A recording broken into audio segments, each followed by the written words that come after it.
গুৰু দেৱদামোদৰৰ ধৰ্মত বেদেৰী শাস্ত্ৰ খণ্ড ৪৫ প্ৰাৰম্ভণত ভক্তপ্ৰাণ ৰাইজক সশ্ৰদ্ধ প্ৰণিপাত নিবেদিছোঁ। এই খণ্ডত ভাগৱত পুৰাণৰ ২য় স্কন্ধৰ ৫ম অধ্যায়ত ব্ৰহ্মাৰ সৃষ্টি আদি বৰ্ণন আৰু হৰিলীলা কীৰ্তন সন্দৰ্ভত বৰ্ণনা কৰা আছে। ব্ৰহ্মাৰ সৃষ্টি আদি কেনেকৈ বৰ্ণনা কৰিছে আৰু হৰিলীলা সম্বন্ধে কি কৈছে সেইবোৰ সংক্ষেপে শুনো আহক।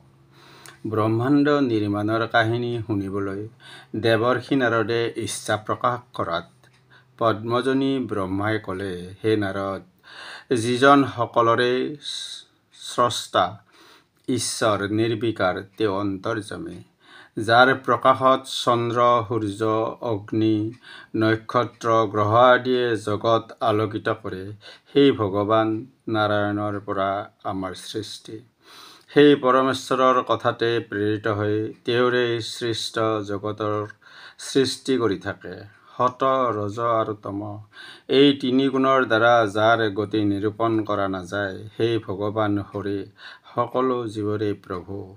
মায়াৰ অধীশ্বৰ ভগৱান মায়াৰ দ্বাৰা ইচ্ছা কৰে নিজতে সূক্ষ্মভাৱত অৱস্থিত কালত আৰু জীৱাত্মাত সূক্ষ্মভাৱত অৱস্থিত অদৃষ্ট আৰু স্বভাৱক স্বেচ্ছাই সৃষ্টিৰ নিমিত্তে অংগীকাৰ কৰিছিল। সেই ভগৱান কালত অধিষ্ঠিত হ'লে কালৰ পৰা গুণ ক্ষয় হয়। গুণৰ সাম্যভাৱ পৰিত্যক্ত হ'লে সৃষ্টিৰ নিমিত্তে উন্মুখতা জন্মায়। স্বভাৱত অধিষ্ঠান কৰিলে ৰূপান্তৰ আৰু জীৱৰ অদৃষ্টত অধিষ্ঠিত হ'লে মহত্তত্বৰ উৎপত্তি হয়। কাল আৰু স্বভাৱৰ দ্বাৰা বিকাৰপ্ৰাপ্ত হৈ ৰজগুণ আৰু সতগুণত বৰ্ধিত হ'লে তাৰ পৰা তমগুণ লাভ হয়। তাকে কোৱা হয় অহংকাৰ তত্ত্ব, যি ভূত ইন্দ্ৰিয় আৰু দেৱতা নামে চিহ্নিত। এই তত্ত্ব আকৌ ৰূপান্তৰিত হৈ বৈকাৰিক তেজস আৰু তামসত পৰিণত হয়।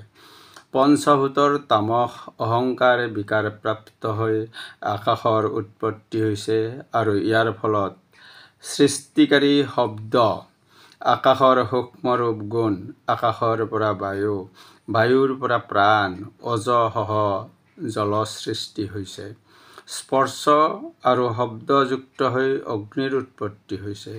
অগ্নিৰ পৰা জলৰ সৃষ্টি আৰু তাৰ পৰা পৃথিৱীৰ জন্ম। সাত্ত্বিক অহংকাৰ বিকাৰপ্ৰাপ্ত হ'লে তাৰ পৰা মন আৰু বৈকাৰিক সাত্ত্বিক 10 ইন্দ্ৰিয়ৰ 10 অধিষ্ঠাত্ৰী দেৱতা উৎপন্ন হৈছে। ভগৱানৰ শক্তিৰ দ্বাৰা পঞ্চমহাভূত ইন্দ্ৰিয়বিলাক, মন আৰু গুণবিলাক একত্ৰে মিলিত হৈ সমষ্টি আৰু ব্যষ্টি অৰ্থাৎ ব্যক্তি বা বস্তুৰ একক ভাৱ বা নিসংগতা স্বৰূপ এই জগত সৃষ্টি হয়। বহু সহস্ৰ বছৰ পিছত কাল, কৰ্ম আৰু স্বভাৱত অধিষ্ঠিত হৈ পৰমেশ্বৰ অচেতন ব্ৰহ্মাণ্ডত চেতনা দান কৰে। সেই পৰমেশ্বৰ অণ্ডৰ পৰা ঘূৰি হাজাৰ হাজাৰ মস্তক, হাজাৰ বদন, হাজাৰ চকু, হাজাৰ বাহু, হাজাৰ উৰু আৰু চৰণত বিশিষ্ট হৈ এই অণ্ডক পৃথক কৰাৰ অভিলাষ কৰে।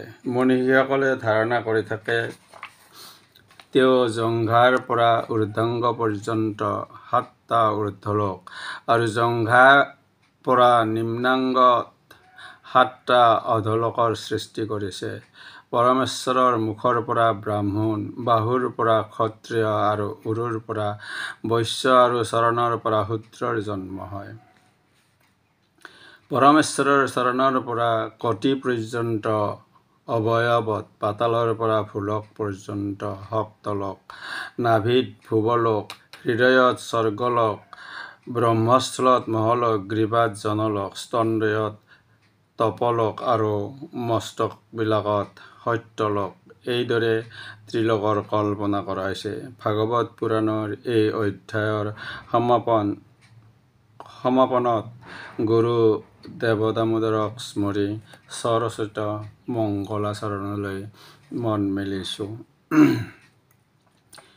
জয় জয় নাৰায়ণ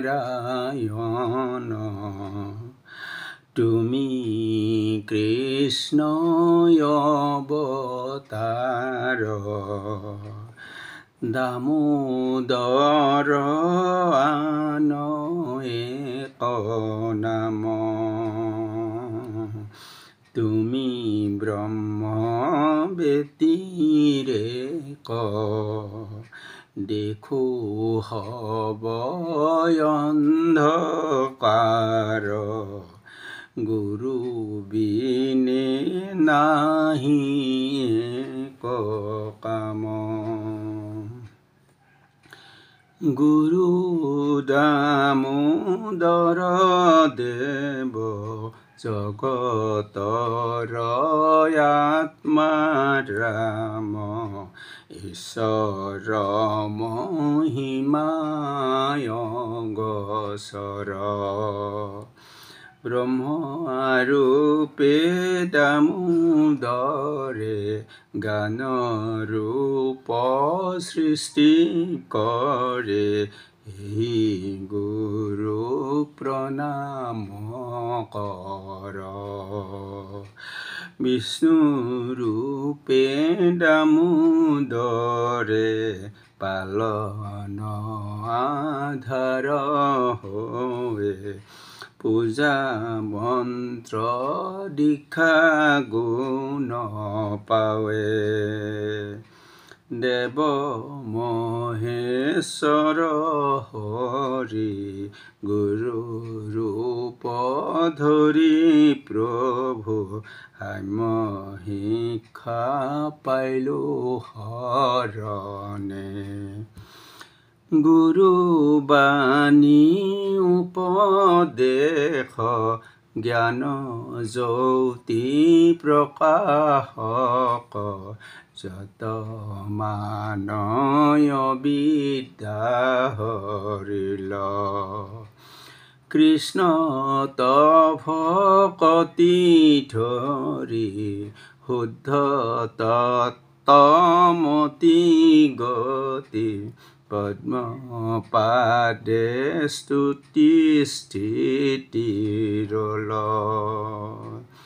কায় বাক্য মনে প্ৰাণে সেৱা কৰা গুৰু পাদে তাৰ হৈ কৃষ্ণ ৰামে প্ৰীতি জয় জয় দামোদৰ সৰ্বগুণধৰ যতি মুখে কহে হব শাস্ত্ৰ জানি ভৱ দুখ বিনাশক দামোদৰ অৱতাৰ দিয়ামক দয়া কৃপা সিন্ধু সন্তজনে সংগে থাকে হৰে সৰ্ব পাপ ছয় দিলা জানাই আলোকৰ বিন্দু জয় জয় নাৰায়ণ তুমি কৃষ্ণ অৱতাৰ দামোদৰ আন এক নাম গুৰুজনাক সততে প্ৰণাম কৰি মই সদায় প্ৰাৰ্থনা কৰা পদ দুই ফাকি হ'ল জগত ঈশ্বৰ দেৱ দামোদৰ চিত্তৰ পৰম গুৰু তাহান্ত বিনাই হৰি ভকতৰ সজিবাৰ নাই কেয় গুৰু হে বিবাৰ বল সাধনাৰ হৰিপদেৰ হে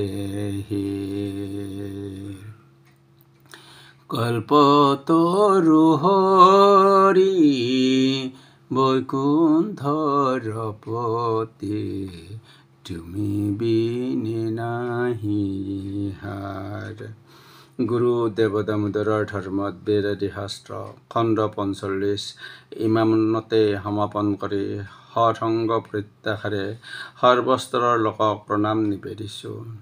জয় গুৰুদেৱ দামোদৰ, জয় গুৰুদেৱ দামোদৰ।